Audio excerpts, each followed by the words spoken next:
Hoje iniciaremos a apresentação da doutrina espírita. Vocês se lembram, o Gilson fez uma das suas aulas aqui, ficou brincando no finalzinho, o que é que vocês aprenderam a respeito de doutrina espírita?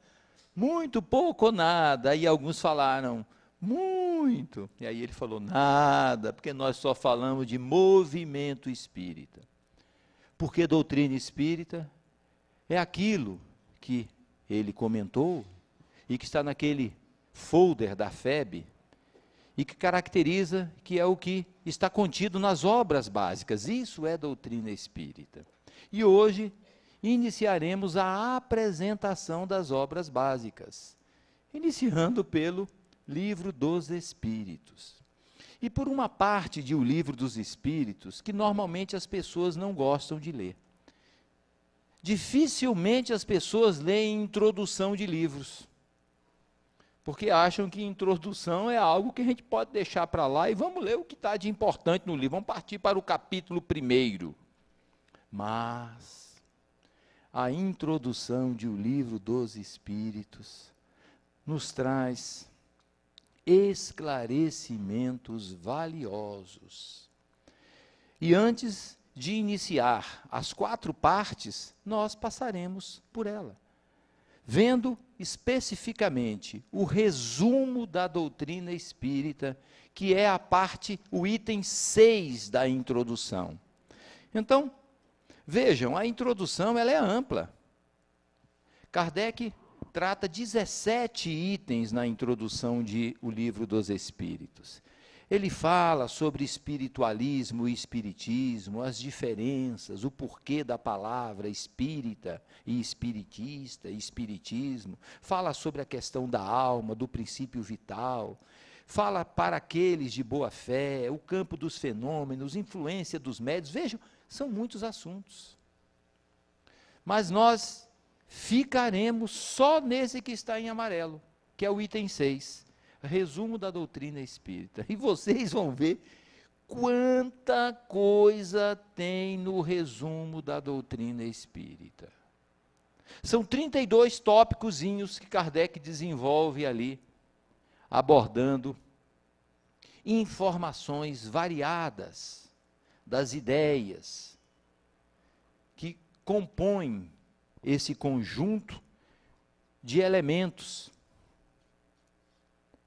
que é a doutrina espírita e estabelece essa relação do mundo material com o mundo espiritual. Nós falamos que trataremos o item 6, mas nesse momento nós vamos falar um pouquinho do item 1, porque é no item 1 que Kardec trata da questão da necessidade de uma nova palavra. E ele justifica dizendo que para coisas novas deve-se desenvolver, criar termos novos, para evitar justamente as confusões da própria língua. Para coisas novas são precisos termos novos. Esta é uma afirmação de Kardec. Os vocábulos espiritual, espiritualista e espiritualismo possuem acepção bem definida. Dar-lhe outra acepção seria multiplicar as causas da anfibologia, quer dizer, duplicidade de sentidos. Mas qual a diferença que existe entre o espiritismo e o espiritualismo? Será que existem diferenças? Será que é tão necessário criar, não é, uma nova palavra? Não se poderia utilizar a expressão, não é, espiritualismo, que já era conhecida, já estava em voga? Não é? A lógica de Kardec nos mostrará que era necessário, sim. Espiritualismo, doutrina oposta ao materialismo. Espiritualismo é a doutrina oposta ao materialismo. Tem por base Deus e a sobrevivência da alma. Não tem por base a crença nos espíritos. Olhem a diferença. e nas suas manifestações. O Espiritismo, no entanto, é o conjunto de princípios e leis que vem revelar a existência dos espíritos e suas relações com o mundo material. O Espiritismo crê, portanto, na existência dos espíritos e vem revelar o que? As relações que existem entre os dois mundos. Conclusão, portanto, todo espírita é espiritualista, mas nem todo espiritualista é espírita. Claro, evidente. Portanto, aí a grande necessidade do termo para deixar claro essas duas acepções, essas duas correntes do pensamento, vamos assim dizer. Os adeptos do Espiritismo, portanto, serão conhecidos, chamados como espíritas ou espiritistas. Nós somos espíritas, nós somos espiritistas, os adeptos da doutrina espírita. E aí ele entra agora no item 6, e nós caminharemos até o final agora, só no item 6, porque já conhecemos e sabemos o porquê desses termos novos, que foram criados por Kardec, para diferenciar o espiritualismo do espiritismo. Deus é o primeiro item que ele trata, o primeiro parágrafo do item 6. Deus é a suprema sabedoria, a suprema e soberana inteligência, abrange o universo. Ele é eterno, não teve começo e não terá fim. É imutável, estabilidade das leis que regem o universo, totalmente. É imaterial, sua natureza difere de tudo o que chamamos de matéria. Olha como é que é complicado para a gente entender isso, né? Ele é onipotente, possui o poder supremo. Se não fosse isso, não seria Deus. Soberanamente justo e bom. As leis divinas se revelam nas mais pequeninas coisas. Justo e bom. Ele não só é bom, ele é justo, justiça, para tudo e para todos, de forma igualitária, sem diferenciações,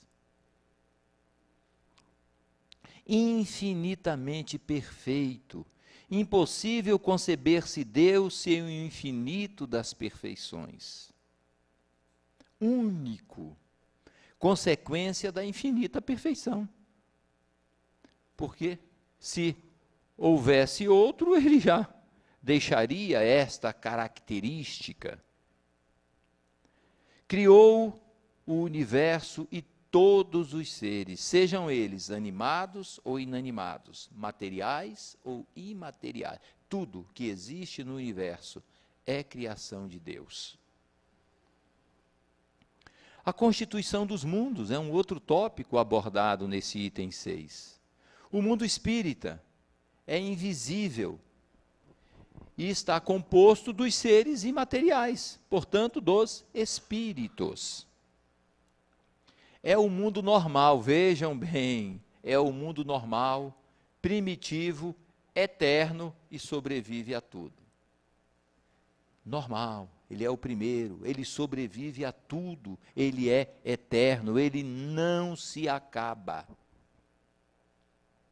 A constituição ainda dos mundos, no mundo corporal, os seres são os visíveis, são os seres materiais, somos nós e todos os outros elementos que compõem o mundo material e que são visíveis.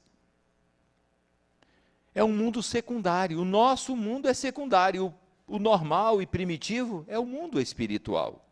O nosso mundo material, ele poderia deixar de existir, vejam, ou não ter existido. Que coisa complicada, hein? Quer dizer que o nosso mundo poderia não ter existido. Vejam quanta coisa nós temos que pensar e estudar.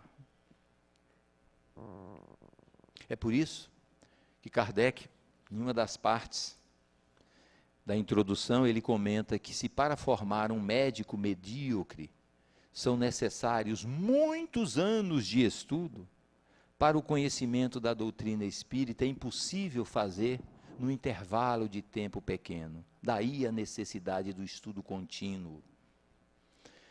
A habitação dos espíritos. Os encarnados estão nos diferentes globos do universo.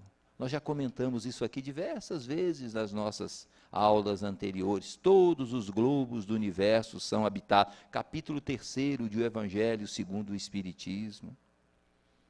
A habitação dos espíritos desencarnados estão por toda parte, no espaço, ao nosso lado. Quem tiver medo de espírito está perdido. Olha, eles estão no espaço e ao nosso lado. Olhou para o lado, você pode estar vendo um espírito. Você pode não ver, mas que tem, tem. Então isso vocês podem ter certeza. A constituição do ser humano. Na aula da semana passada, nós fizemos uma abordagem a esse respeito, afirmando, segundo o que Kardec nos diz, que o homem é um ser triplo. Vocês se recordam? Nós tratamos disso na aula passada. Formado pela alma ou espírito, que é o ser imaterial e inteligente. Mas o perispírito, que é o princípio intermediário, que faz então esta ligação do material com o espiritual, com o espírito. E o corpo, que é o ser material, que é esse elemento que nos dá a vida e que nos coloca em relação com os outros homens na vida material, por meio da reencarnação. O corpo físico, material e perecível, a ciência já demonstrou isso, e todos nós conhecemos. Sua morte restitui o espírito à liberdade. Quando nós morremos ou desencarnamos, a expressão utilizada na doutrina espírita, o nosso espírito se liberta e retorna para onde? Para o mundo espiritual. Revestimento temporário do espírito. Isso é um revestimento temporário. No entanto, é importante termos a consciência que devemos valorizar o corpo. Em o Evangelho segundo o Espiritismo, nós temos uma afirmativa: cuidai da vossa alma, mas tratai igualmente do vosso corpo, instrumento dela. Cuidar do corpo, nós não podemos negligenciar, porque ele é o instrumento através do qual o nosso espírito se manifesta no mundo. O nosso progresso, depende do nosso corpo na vida atual. Portanto, devemos valorizar, evitando os problemas, não é, que poderão, inclusive, trazer consequências para as nossas vidas posteriores. O perispírito, uma espécie de envoltório semimaterial. Veja, uma espécie de um envoltório semimaterial. Não quer dizer que não seja matéria, ele é semimaterial. Essa semana passada nós comentamos a respeito aqui, numa explicação, inclusive, acerca da questão da constituição do homem. Conservado pelo espírito na morte do corpo físico. Morremos, o nosso corpo se decompõe, a ciência já provou isso, mas o nosso perispírito, ele se conserva após o nosso desencarne. Etéreo e invisível em nosso estado normal. No entanto, visível e tangível como nas aparições e materializações. Quando nós vemos um espírito, nós estamos vendo o perispírito. Ah, eu vi o espírito do fulano. Ah, você viu o perispírito dele, que é o corpo espiritual dele. Nos casos das materializações, nós estamos vendo a materialização ali do perispírito. E esses trabalhos foram feitos e estudados por um renomado cientista que, tenho certeza, todos vocês já ouviram falar de alguma forma, não é? O inglês William Crookes.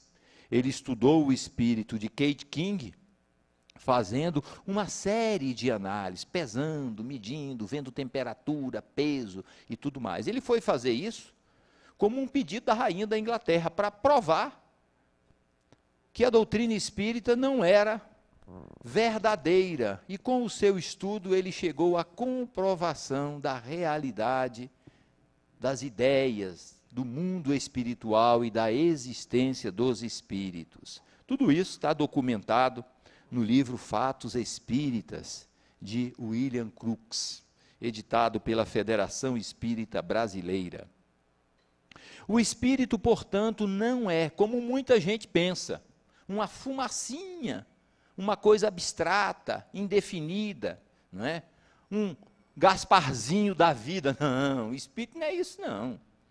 Ele é concebível só pelo nosso pensamento. Não, o espírito, portanto, ele é real, circunscrito, apreciável pela vista, pelo ouvido e pelo tato. Individualidade. A alma possui sua individualidade antes de encarnar e a conserva após a separação do corpo físico.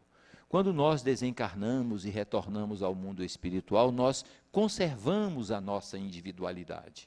O Edilson continuará sendo o Edilson, com todos os seus gostos, com todas as suas ideias, com todas as suas dificuldades. Não é o fato de passar para o outro lado que fará com que o Edilson seja alguém melhor. Não, isso é trabalho, é dedicação da vida, são conquistas que cada um tem que desenvolver para si mesmo. Hierarquia dos espíritos. Os espíritos pertencem a diferentes classes, eles não são iguais, nem em saber e nem em moralidade. Não são iguais em poder, em inteligência, em saber e em moralidade, diferentes uns dos outros, como os homens são diferentes, e não podia ser diferente, porque os espíritos nada mais são do que os homens que não têm mais o corpo material, que pertencem ao mundo espiritual com todas as conquistas que conseguiram adquirir e desenvolver durante as suas diversas reencarnações. Os espíritos superiores distinguem-se pela perfeição, pelo conhecimento, pela pureza de sentimentos e pelo amor ao bem. Os espíritos superiores são os anjos ou os puros espíritos. Os inferiores encontram-se distanciados da perfeição. Lá em O Livro dos Espíritos, na parte 2ª, nós, a partir da pergunta 100, nós abordaremos essas questões relativamente à escala espírita. Aí vocês terão oportunidade de ver a complementação desses conceitos. Os mais inferiores estão eivados das nossas imperfeições. Muitos se comprazem no mal. Alguns não são nem bons, nem maus. O progresso dos espíritos.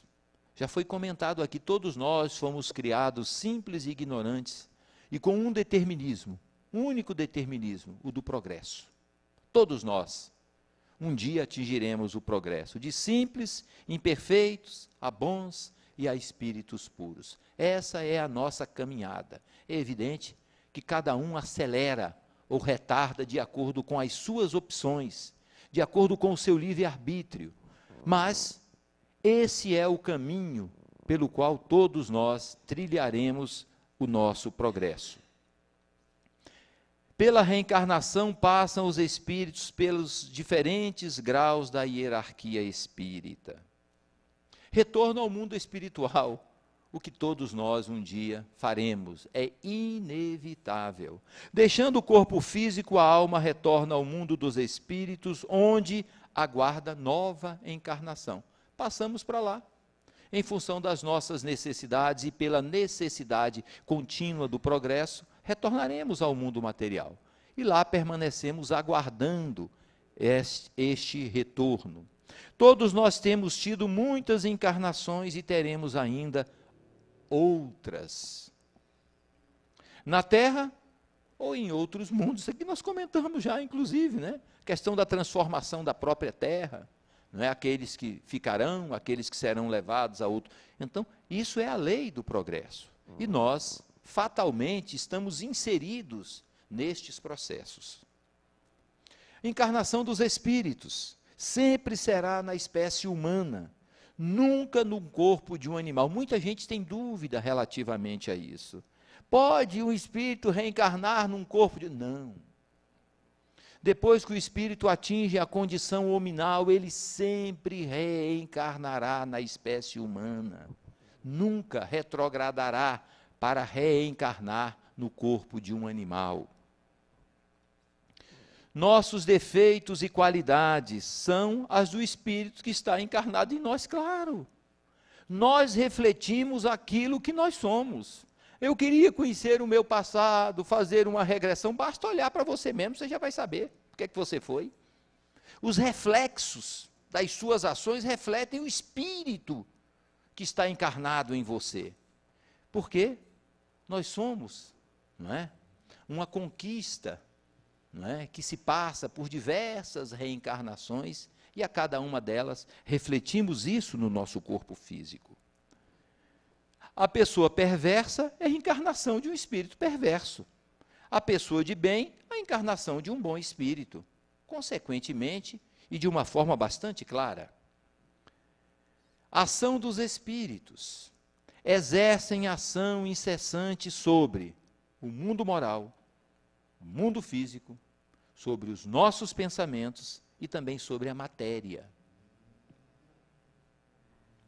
São a causa de uma multidão de fenômenos, às vezes incompreendidos, dada a negação da existência dos espíritos e o entendimento da relação deles com o mundo material. Os espíritos bons nos atraem para o bem, evidentemente. Os maus nos impelem para o mal. Os bons nos sustentam nas provas, nos fortalecem, nos dão apoio, equilíbrio. Os maus nos perturbam e fazem sofrer. E algumas vezes se sentem satisfeitos, comprazem em ver o nosso sofrimento. As comunicações dos espíritos com os homens, elas podem ser ocultas, intuições, pressentimentos, sensações, vibrações. Cabe ao nosso juízo discernir as boas das más. Essa questão aí, todos nós de alguma forma já passamos por isso. Um pressentimento que nos bate de alguma coisa, uma intuição, uma sensação, uma vibração que nos chama a atenção para algum fato, são as influências espirituais. No entanto, cada um de nós deve saber analisá-las, não é, para verificar as que são boas das que são más. As comunicações dos espíritos com os homens, elas podem ser ostensivas. Quase sempre vêm por médiuns, por meio da escrita, da palavra. Isso são as comunicações ostensivas. As ocultas são aquelas pelo pensamento, pelo sentimento, pelas vibrações e tudo mais. As ostensivas nós sentimos, vemos, percebemos. Como distinguir as comunicações dos bons e dos maus espíritos? Analisar a linguagem e o conteúdo. Vocês se lembram que nós comentamos aqui, inclusive, falando de Kardec? Analisai tudo.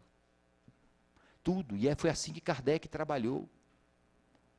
É necessário analisar tudo. No nosso site, nós temos uma apresentação que trata justamente a esse respeito. Sobre o analisar tudo. Tudo, as obras, tudo que chegar às nossas mãos. Muita gente pensa que o espírita é bobinho, e tudo que vem dos espíritos ele acredita. Não é isso, não. A orientação dada por Kardec é essa: analisai tudo. Nos superiores, a linguagem é digna, nobre e de alta moral. Objetiva o melhoramento e o bem da humanidade. Nos inferiores é inconsequente, trivial, grosseira, maliciosa e falsa. Lisonjeiam a vaidade e divertem-se à custa dos que os interrogam. Sentem prazer e alegria em ver os bobinhos que estão fazendo perguntas ali, imaginando que receberão grandes instruções. A atração dos espíritos, eles são atraídos pela natureza moral do meio. Dependendo do meio, nós atrairemos bons ou maus espíritos. Os superiores vêm para reuniões sérias, que têm como característica o amor pelo bem, o desejo pela instrução e pela melhoria. Estas vibrações, portanto, elas são antagônicas às vibrações inferiores e as afastam. Os espíritos inferiores, eles vêm para reuniões onde o pensamento, as ideias, os sentimentos são frívolos, de curiosidade, de maus instintos. São atraídos, portanto, para esses ambientes.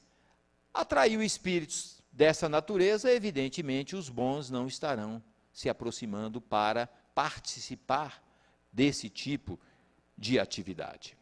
Entregam-se às futilidades, mentiras e mistificações. A moral dos espíritos superiores, portanto, é qual? A moral do Cristo. Fazer aos outros o que gostaríamos que os outros nos fizessem. Fazer o bem e não o mal. Ensinam os espíritos superiores. Nos prendemos à matéria quando alimentamos egoísmo, orgulho, sensualidade e vício. Esses elementos nos prendem à matéria, são os grandes obstáculos ao nosso progresso. Veremos isso na terceira parte do livro dos Espíritos, bem claramente comentado. Nos aproximamos, quando nos ligamos à matéria, da nossa natureza animal. Nos desligamos da matéria, portanto, quando passamos a vencer as nossas imperfeições. Nos aproximamos da nossa natureza espiritual, que é aquela que nós temos que buscar incessantemente pela mudança dos nossos pensamentos e dos nossos sentimentos, trabalhando o nosso coração, as nossas ideias. As nossas faltas não são irremessíveis. Nós não seremos condenados eternamente. Teremos sempre a oportunidade de reconstruir os nossos erros, de refazer as nossas quedas, porque a reencarnação sempre nos permite reparar os nossos desejos, com os nossos desejos e com os nossos esforços, o que no passado nós cometemos de erros. É sempre uma nova oportunidade ao nosso progresso e crescimento. E finalizando, meus irmãos, Kardec nos diz que a verdadeira doutrina espírita está no ensino que os espíritos deram e os conhecimentos que esses espíritos, que esse ensino comporta, são por demais profundos e extensos para serem adquiridos de qualquer modo, que não por meio de um estudo perseverante, feito no silêncio e no recolhimento. Muito bem, meus irmãos, vocês têm aí 5 minutinhos para tomar uma água e nós retornaremos para a nossa segunda parte. Então vamos começar aqui com a pergunta do Rogério. Rogério, ali. Quando desencarnamos, somos orientados a seguir o nosso destino, colônia ou umbral? Quer fazer algum comentário, Rogério? Não?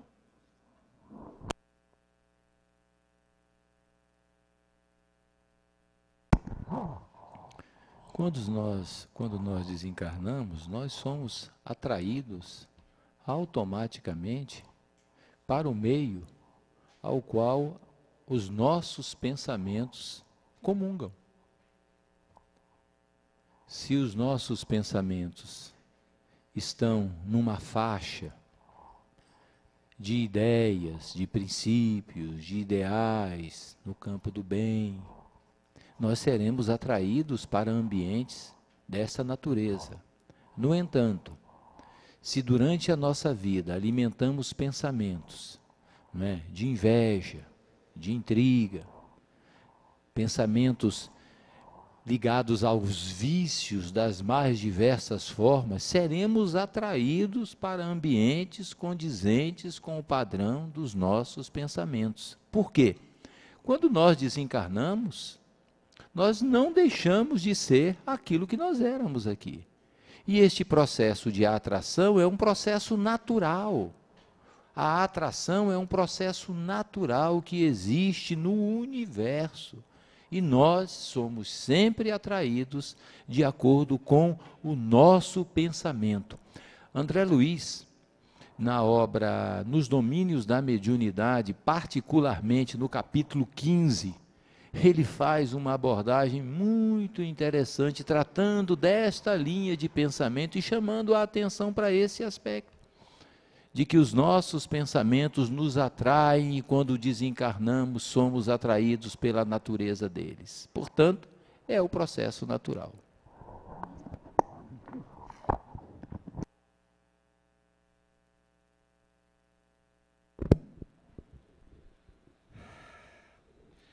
Mas é interessante também lembrar uma lei da natureza que rege esse fenômeno.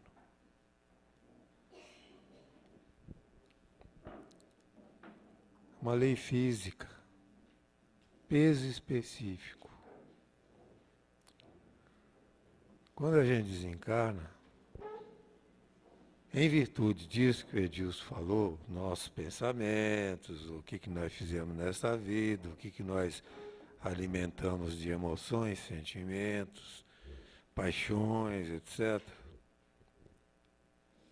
Isso tudo nos envolve em conteúdos físicos que nós não enxergamos, mas eles existem, agregados ao nosso ser. E quando a gente desencarna, peso específico. Se o que nós condensamos em nossas mentes forem coisas que nos libertem das paixões humanas, que nos entronizem com a fraternidade, com o respeito, com o amor, essas coisas. Nosso peso específico é um. Se não for, o peso específico é outro. Então, com peso específico muito grande, a gente desce. Com peso específico pequeno, a gente sobe. E não é brincadeira, não. É sim. É claro que existem outros conteúdos dentro dessa ida ou dessa descida ou subida ou nivelada. Mas o peso específico é fundamental. Ninguém sobe além daquilo que conquistou em termos desta lei física. E ninguém desce abaixo daquilo que não precisa descer. Vocês vejam, o negócio é sério. É matemático. Quem gosta de matemática, essas coisas, vai gostar dessa forma de pensar. Justiça divina. Não tem conversa. Vocês falavam aí, eu lembrei, que não, quando a gente desencarna, é esse processo, mas a gente treina diariamente isso, né? Quando nós dormimos, o nosso espírito se desprende e vai trabalhar, ou sobe ou desce também de acordo com aquilo que nós pensamos, que nós fizemos, que nós agimos durante o nosso dia. Né? Então, a gente vai treinando até chegar ao desencarne, a gente já, né, embora não conscientemente, mas inconscientemente, a gente já sabe onde é que a gente vai. E não adianta apelar, quer dizer, chegar lá e dizer, eu queria ir para aquele lugar, aquela instituição. Não adianta, você não consegue. Você está agarrado, seus pés não conseguem se desligar do chão, aonde o seu peso específico te coloca, assentado. Tem muitos níveis no plano espiritual, essas coisas são muito interessantes. E os estudos que nós sempre fazemos e faremos sobre as obras de André Luiz nos fazem pensar nessas coisas das formas mais gostosas, interessantes, úteis, não é?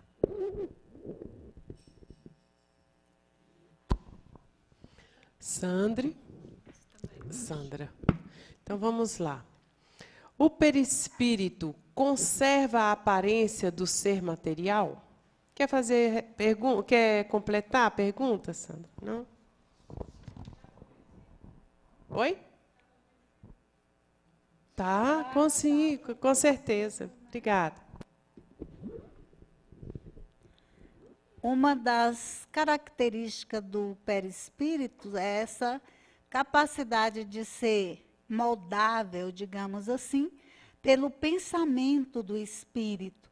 Assim sendo, se a vontade do espírito é essa, ele conserva essa aparência. Mas pode ser que ele não conserve por muitas outras razões, mas é uma possibilidade, pois todas essas transformações na aparência do perispírito, que é o corpo que acompanha o espírito depois do desencarne, com o qual ele se apresenta, terá a forma que o pensamento do espírito imprime e deseja. Normalmente, a da última encarnação material.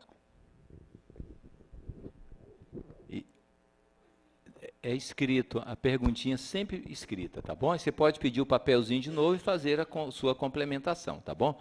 Mas, com relação ainda a essa questão, né, dando continuidade a essa ideia da Jamira, os espíritos eles podem mudar, dependendo do seu grau evolutivo, a sua aparência. Existe uma passagem no livro Voltei, que é ditado pelo espírito de Frederico Figner, né, que foi um trabalhador da Federação Espírita Brasileira, e ele narra o seu retorno ao mundo espiritual, e ele cita em determinado momento uma reunião espiritual da qual ele estava participando, e a assembleia, num determinado momento, observou a entrada de uma estrela. Vinha descendo do alto uma estrela. E ele conta, na obra, que ele se ajoelhou, imaginando a presença divina naquele momento. E aquela estrela foi se transformando, tomando uma estrutura e uma aparência humana, vamos assim dizer, a estrutura perispiritual, e quando se colocou à frente dele, totalmente perceptível, ele verificou ali a figura de Bittencourt Sampaio, que foi um dos baluartes do movimento espírita no Brasil, nos seus primórdios. Então veja, o espírito pode tomar aparências diferentes, dependendo do seu grau evolutivo. Os superiores podem trabalhar isso, os inferiores têm as suas limitações, mas isso tudo pode acontecer. Leonardo, ali.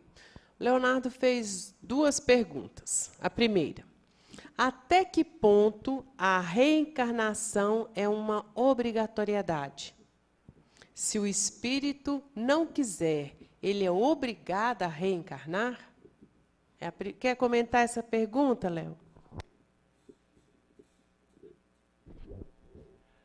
A reencarnação, ela é necessária até que o espírito atinja o progresso necessário ao seu desenvolvimento.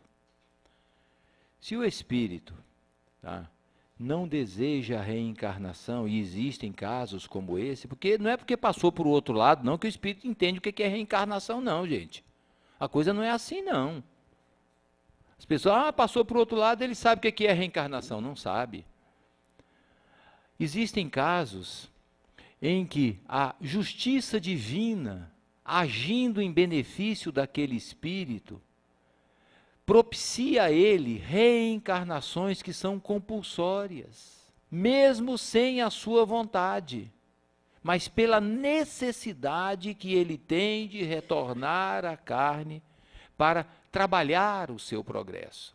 Portanto, existem situações que os espíritos atuam pegando determinados espíritos e criando essas condições de reencarnações compulsórias, necessárias ao seu progresso.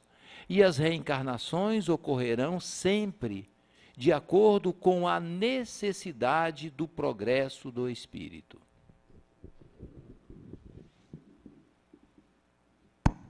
É bom lembrar que o progresso é lei. É lei divina.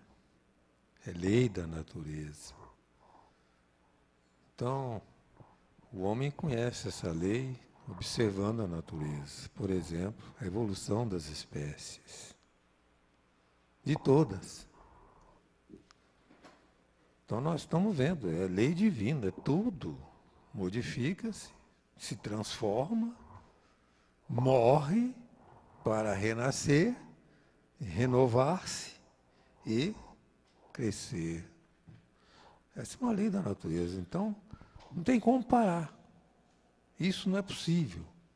E a reencarnação é, sim, um mecanismo divino para a nossa ascensão a planos maiores daqueles que nós estamos, no momento, ocupando.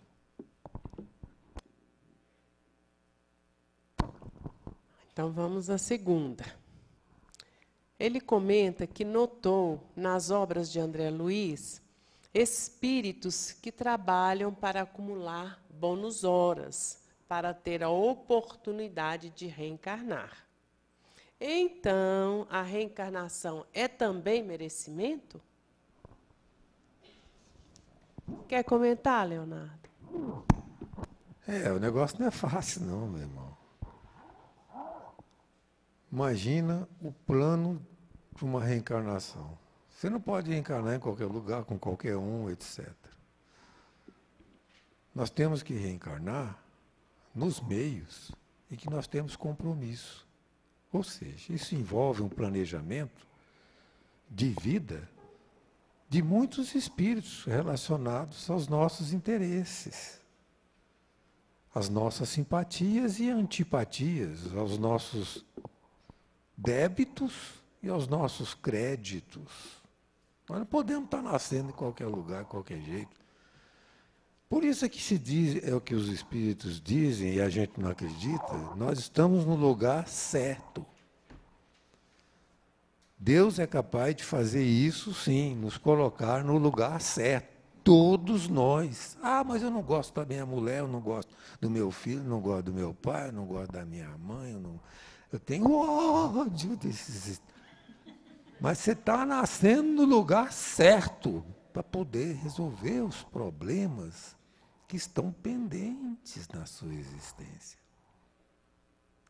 Não é? Então, não é fácil reencarnar, sim, porque é um planejamento global de vários problemas. Agora, tem casos dramáticos, né, que se reencarna um espírito para escondê-lo, que é tanto ódio que existe em cima dele, que se esconde aquele espírito, segundo algumas referências espirituais. Não é o nosso caso em geral, não é? Mas é sim necessário trabalhar. Eu não me lembro de André Luiz dizendo que o camarada lá tinha que comprar com bônus horas o direito de reencarnar. O bônus hora é conquistado para dar certos direitos, inclusive ter casa. Ah, que gracinha. Ter casa no mundo espiritual. Tem que trabalhar 30 anos para comprar uma casa com bônus hora lá em nosso lar. Você já imaginou? Aqui na Terra você vai ali na esquina, faz um termo de compromisso, né, na Caixa Econômica, então você já sai. Dali já te levam, te botam dentro de uma casa. Aí você não consegue pagar para o resto da vida, mas também está morando. É sua. E se ninguém consegue te tirar de lá também, desde que você consiga bons advogados, etc. Mas lá é diferente. Lá é diferente. Eu estou até pensando nisso. Poxa, eu estou agora com uma casinha, tal, coisa bem, toda arrumadinha, etc. Estou já, né? Com uma certa idade, não é muita, mas é. E qualquer hora eu estou indo para o lado de lá. Vou ter que trabalhar 30 anos para construir uma casinha do lado de lá. Bônus hora, meu irmão. É isso. O Gilson, você está falando aqui da questão do ir e tal, de conseguir, ainda tem um detalhe, né? Quem consegue, por exemplo, trabalhou 30 anos, não é? Conseguiu uma casa, é o caso da Laura, não é? Vocês terão a oportunidade de ver isso lá em nosso lar. Ela vai reencarnar, mas ela não pode passar para os outros, não.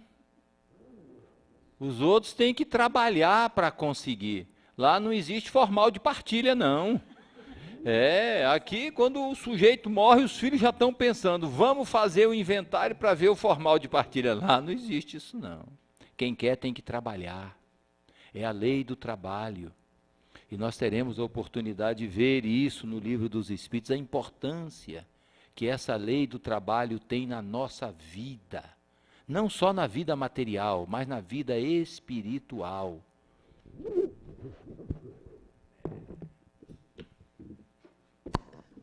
Amanda, ali. Sabemos que não há retrocesso do espírito da categoria humana para o animal. E dentro da categoria humana, nós, em reencarnações diferentes, podemos voltar a ser, por exemplo, primitivos? Quer fazer comentário, Amanda?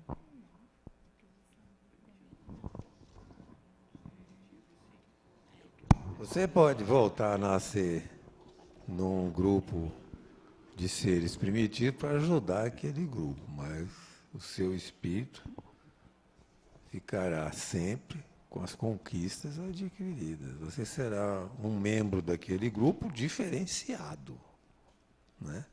E isso é muito bom, porque nós, que não somos tão adiantados assim, temos entre nós criaturas maravilhosas nas áreas do pensamento, das artes, da educação, etc., que deixam mensagens gloriosas e conduzem nossas mentes coletivas para planos superiores de compreensão. E eles são espíritos realmente mais nobres. Mas a comparação é só para efeito de reflexão. Você não vai para um lugar desse sem ter um objetivo. E quando for, não vai virar um selvagem como os outros. Você vai ser um espírito diferente no meio daquela tribo para ajudar aquela tribo. Se você quiser, eu não quero. Você está doido, senhor. Mas se você quiser, pode, irmão. É possível, sim. Por amor, muitas coisas são gratificantes, é verdade.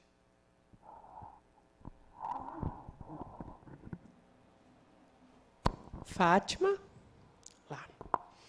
Em uma reunião mediúnica, a partir do instante em que se nota ou que se percebe a interferência de um espírito não evoluído, como os médiuns procedem? Quer comentar, Fátima? Não?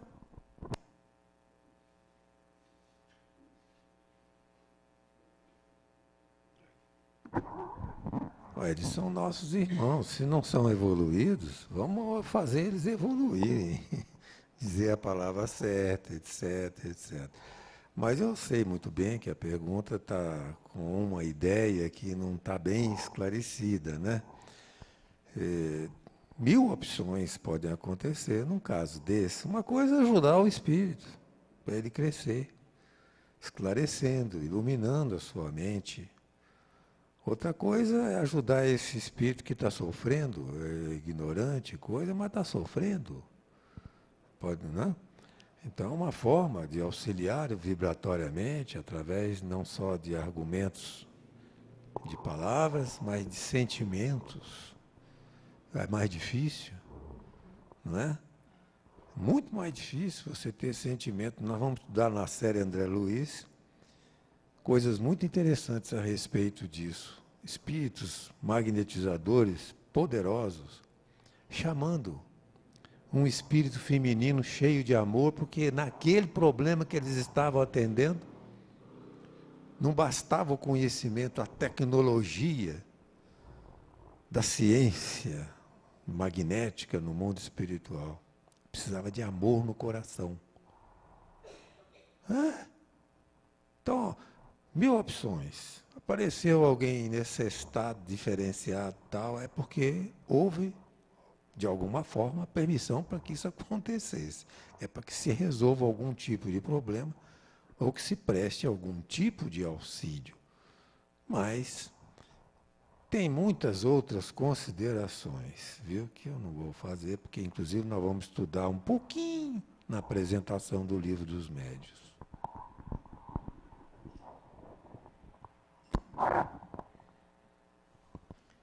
Sandra. De acordo com a possibilidade do pensamento determinar a aparência ou forma do perispírito, uma pessoa com deficiência física pode ter uma aparência que não apresente a deficiência no corpo material? Ou seja, pode ter a aparência do corpo espiritual que não seja a mesma do corpo material? Quer comentar, Sandra? Tem que... Pode, claro. Agora pode. Ele vai levar só o microfone para você, tá? Porque há outras pessoas nos ouvindo pela internet.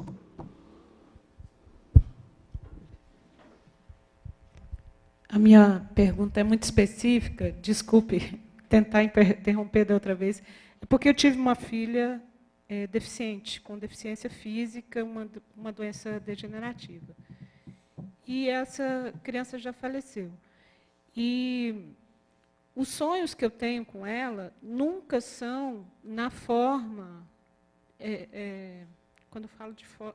desculpa, forma, eu falo de forma... pensando na forma de filosofia.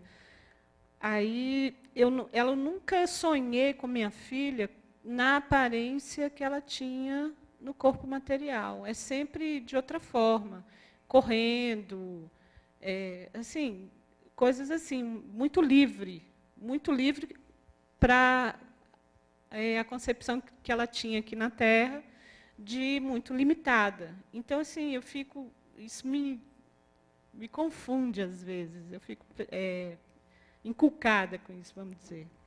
Entendeu? Está claro? Obrigada. Mas pode sim, sem problema nenhum. O espírito pode, retornando ao mundo espiritual, reaver as suas capacidades. Um espírito, por exemplo, que tinha uma limitação, por exemplo, em um braço, numa perna, num órgão do corpo, ele pode se apresentar, não é, recuperado daquela forma. Não é? Nós temos me recordo aqui de um irmão que tinha, não um irmão meu, um trabalhador da nossa casa que desencarnou e tinha um problema tinha um problema em uma das pernas, e logo após o desencarne, ele foi visto mediunicamente, em pé, caminhando, com a perna recomposta. Isso é possível. Não existe essa... Eu estou tentando me recordar o nome de um livro, mas fugiu à minha mente, que o Silveira Sampaio, o nome do espírito, eu não me recordo qual é o nome do livro,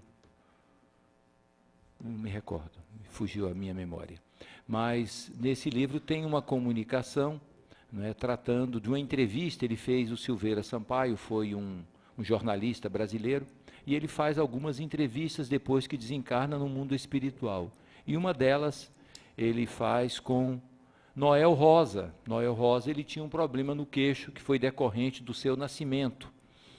E ele manda então dizer que ele já está com aquele problema corrigido. Então isso pode realmente acontecer, tá? O espírito pode, no mundo espiritual, recompor um órgão no qual ele apresentava uma deficiência quando encarnado, voltando a ter o seu movimento e todas as suas funções regularizadas.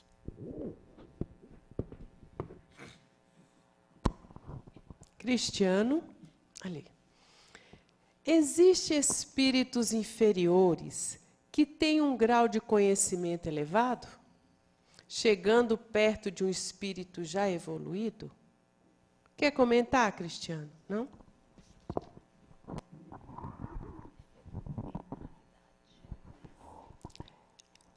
Temos que analisar dois aspectos.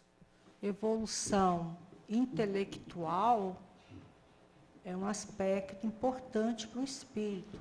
Conhecimentos, desenvolvimento da inteligência, etc. Mas não basta só o desenvolvimento intelectual para ser chamado de um espírito evoluído. Tem que existir também o desenvolvimento do sentimento, o desenvolvimento moral.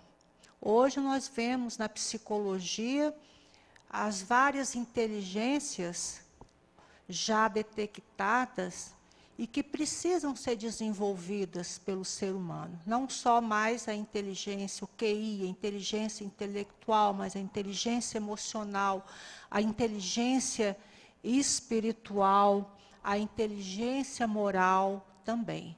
Então, precisa-se de se conquistar conhecimento, evolução em termos de progresso intelectual, mas também aliado ao progresso moral.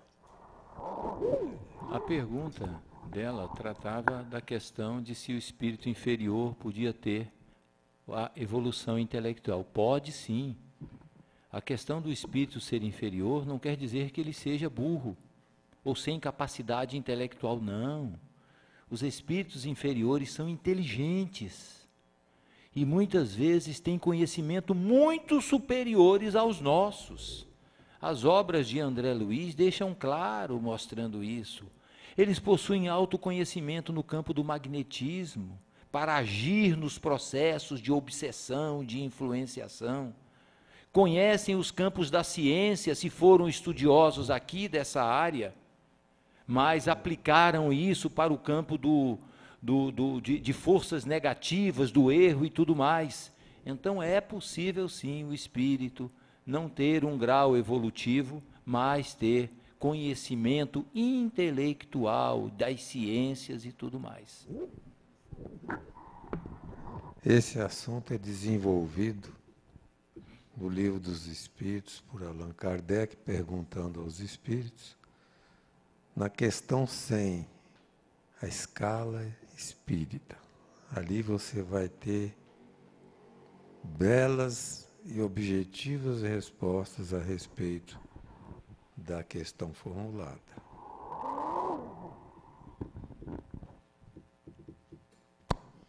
Suame? Não vi sua mão. Ah, desculpa. Nossa encarnação é programada no mundo espiritual.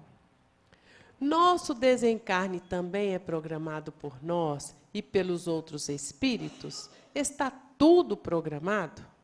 Quer fazer comentários? Quer? Leva lá, por favor.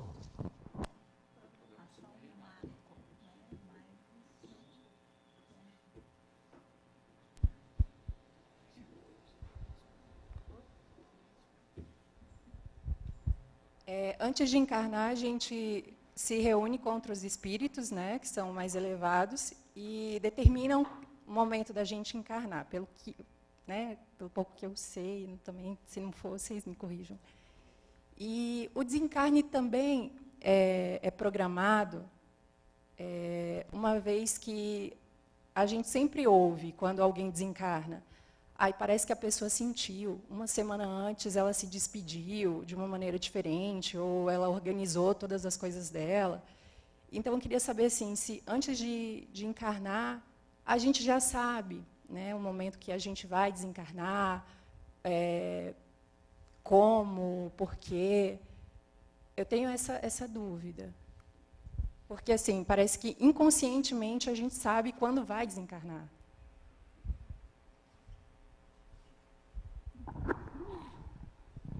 A gente participa, de um modo geral, da programação da nossa reencarnação, com exceção das reencarnações compulsórias, quando o espírito perde a liberdade de escolha. Até mesmo as doenças, o processo de duração, vamos assim dizer, das enfermidades, como será o nosso processo desencarnatório, tudo isso faz parte de uma programação. Só que quando voltamos para o corpo físico, devido ao choque biológico da reencarnação, nós temos o esquecimento temporário daquilo que foi programado. Mas muitas pessoas, como você falou, intuitivamente, elas sentem, né? E muitas, inclusive, têm a previsão do seu desencarne, né? Isso também acontece, não é uma regra geral, mas também pode acontecer.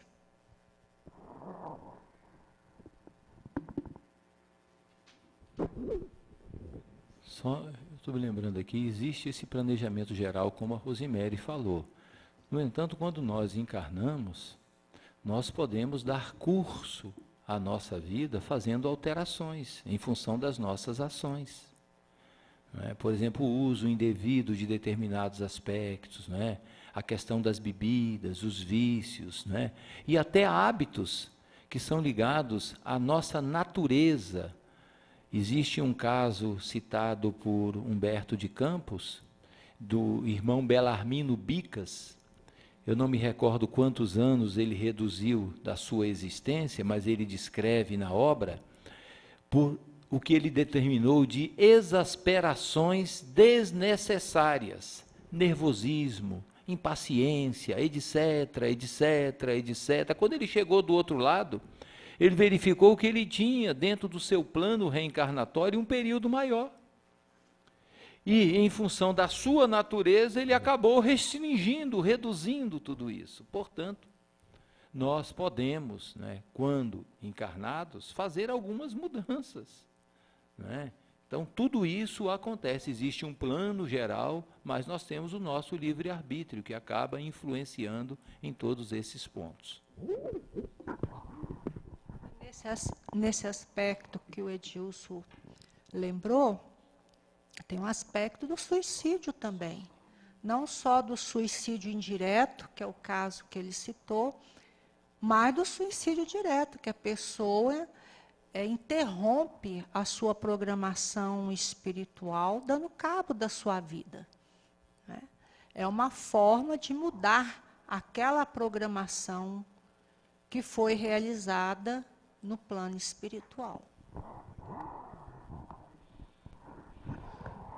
Aí vocês viram essa conversa toda, muito interessante, e diz o seguinte, essa conversa: nós só podemos fazer o bem, gente. Não pode ficar nervoso, não pode se exaustar, não é? Não pode provocar a ira do próximo, porque em nosso coração acelera de modo diferente. Não pode lançar maus pensamentos, porque nós estamos prejudicando nossa saúde, a nossa vida, diminuindo o tempo de nossa encarnação, consequentemente. É preciso, enfim, tomar todos os cuidados mentais e físicos, né? E físicos. Fazer aquilo que é recomendável, no sentido de manter o corpo em situação de vida orgânica, saudável. Não é? Você vê como é que é complicado, né? Podia não ser, mas é. É melhor seguir essas regras. Porque chega do outro lado, a coisa é séria. Olha, você tinha 70 anos para ficar lá na Terra. Ficou só 50. Por quê?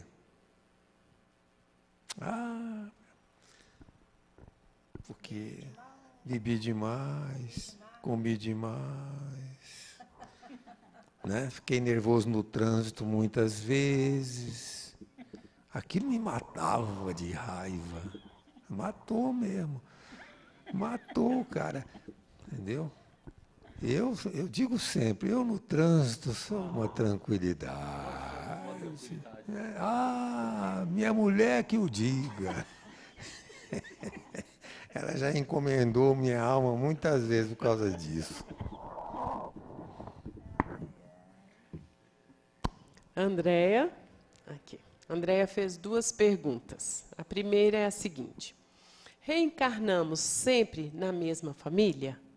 Quer comentar, Andréia? Não?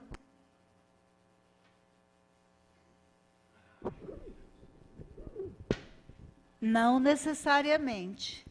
Nós reencarnamos no local em que nós necessitamos dentro da programação de progresso e necessidade dos nossos espíritos, né?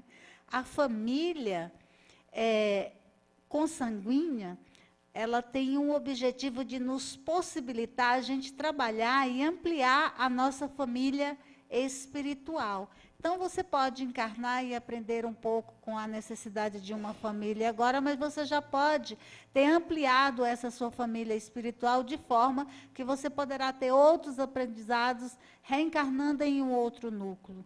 O importante é a gente lembrar que o objetivo da reencarnação são as nossas necessidades. Se elas estiverem por várias vezes dentro de um mesmo núcleo, nós voltaremos. Se não, nós faremos parte de um outro núcleo.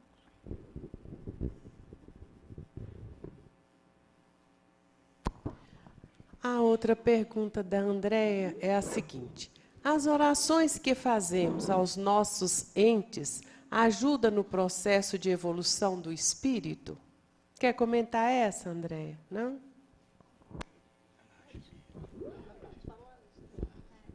Bom, o processo de evolução nosso é construído com o nosso esforço, com o nosso trabalho. Não quer dizer que as orações não sejam bem-vindas, elas são muito bem recebidas, mas elas atuam no fortalecimento para que a gente resolva as nossas questões. A aproximação dos bons espíritos, a nos fortalecer, a nos intuir, nos auxiliam nesse processo. Mas o processo de crescimento, de aprendizado, aquisição de mérito, é fruto do nosso trabalho, do nosso esforço para nos livrarmos das nossas imperfeições. Ok? Nesse sentido que foi explanado pela Jamira, muito bem, eu faço o seguinte comentário: entra aí uma lei da natureza. Projeção de energias. Você não pode fazer a outra pessoa ficar melhor, mas você pode enviar energias para ela. Então, a prece é uma transfusão de energias através do campo mental. E energias mesmo poderosíssimas. Nós não damos valor, na verdade. Nós não conseguimos dar esse valor que ela tem. E eu sei que elas são poderosíssimas, etc., porque eu estudo a questão e acredito nos espíritos que dão essas mensagens. Através da transmissão de uma energia, nós tiramos alguém da beira do suicídio. Né? Nós tiramos alguém de uma enfermidade. Porque, às vezes, a enfermidade da pessoa está sendo alimentada pelos pensamentos negativos, pela falta de uma força vibratória, de vibrações poderosas, de frequências altas, que ela não consegue gerar porque está deficiente, e que você, que está bem naquele momento, etc., tem afinidade com essa pessoa. Portanto, o seu pensamento chega nela. É preciso haver uma certa sintonia. Não é? Aí projeta a energia, ela recebe sim. Quem nunca teve assim no momento, como se diz, na fossa e de repente se sente bem, acorda, uai, o negócio passou, não é? Às vezes uma bênção espiritual, um espírito nobre, um amigo, o anjo guardião, etc., que nós vamos ver no estudo do Livro dos Espíritos, né? Que também provoca estas reações. Eu estou insistindo nisso porque a prece é uma coisa importantíssima na nossa vida. Nós devíamos fazer muito mais do que fazemos. em benefício nosso e dos outros. E além de influenciar no campo dos pensamentos, com os nossos pensamentos, influenciando nas mudanças das pessoas, isso nós podemos fazer, né, como foi muito bem colocado, prece, etc., irradiação mental, ajuda. Nós não podemos esquecer também de que o exemplo nosso, dentro do nosso lar, perante os nossos entes queridos, exerce uma grande influência na mudança do outro, na melhoria do outro. Ainda tem um ditado popular que diz que se a palavra convence, o exemplo arrasta, não é mesmo? Além também das argumentações, das orientações, dos valores que nós podemos passar dentro dos nossos lares, também influenciando condutas, né? Isso é muito importante, principalmente na fase da infância, que os espíritos nos alertam muito para a importância da formação do caráter. O lar é a melhor escola para a formação do caráter, dos sentimentos das criaturas. Estamos sem perguntas.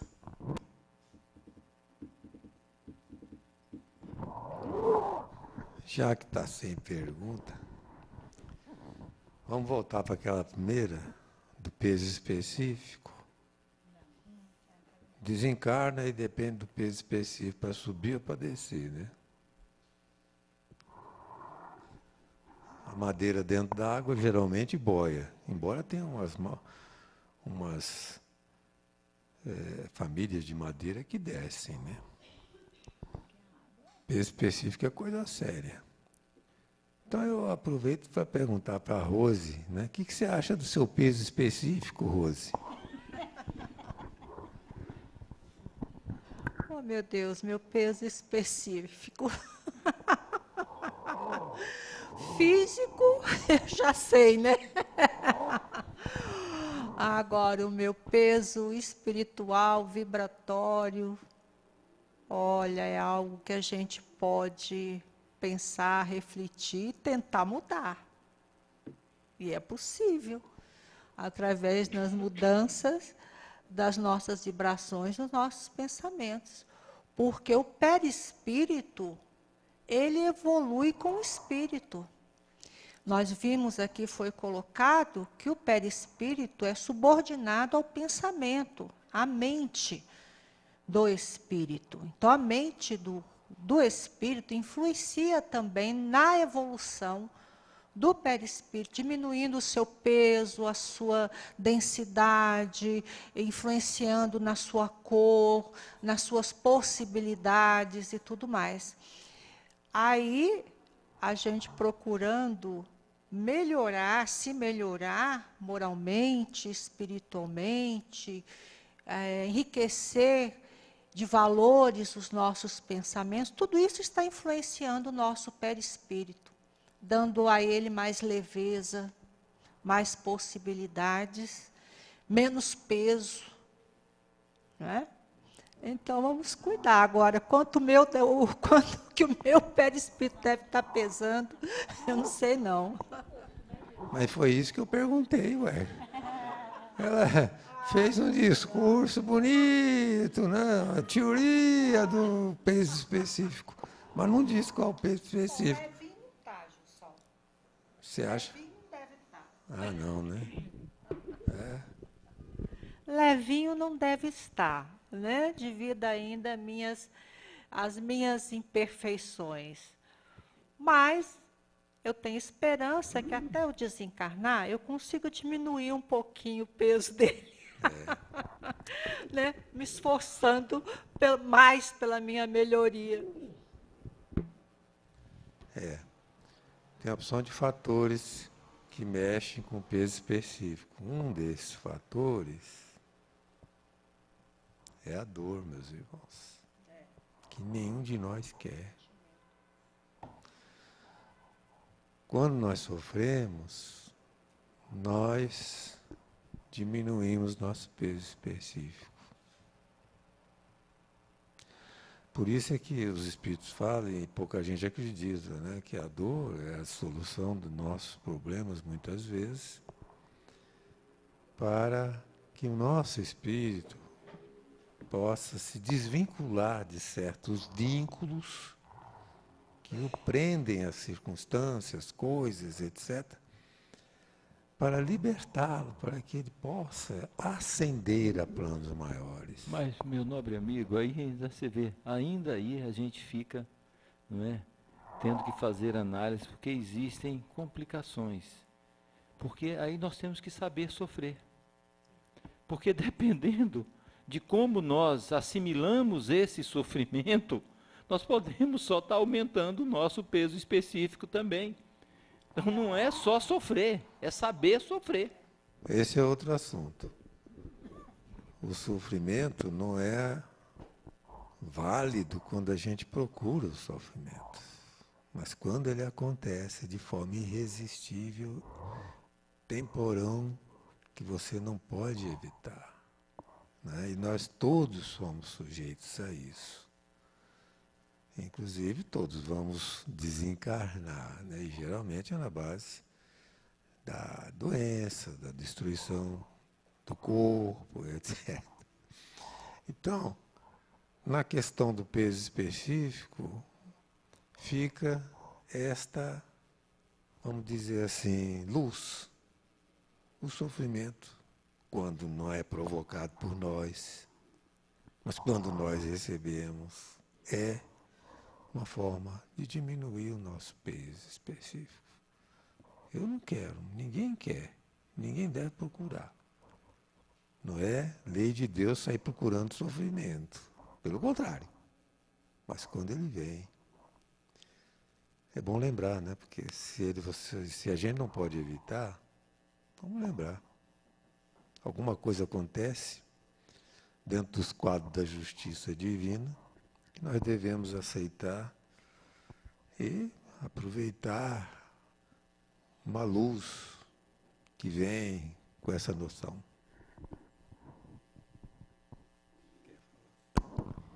Cerramos.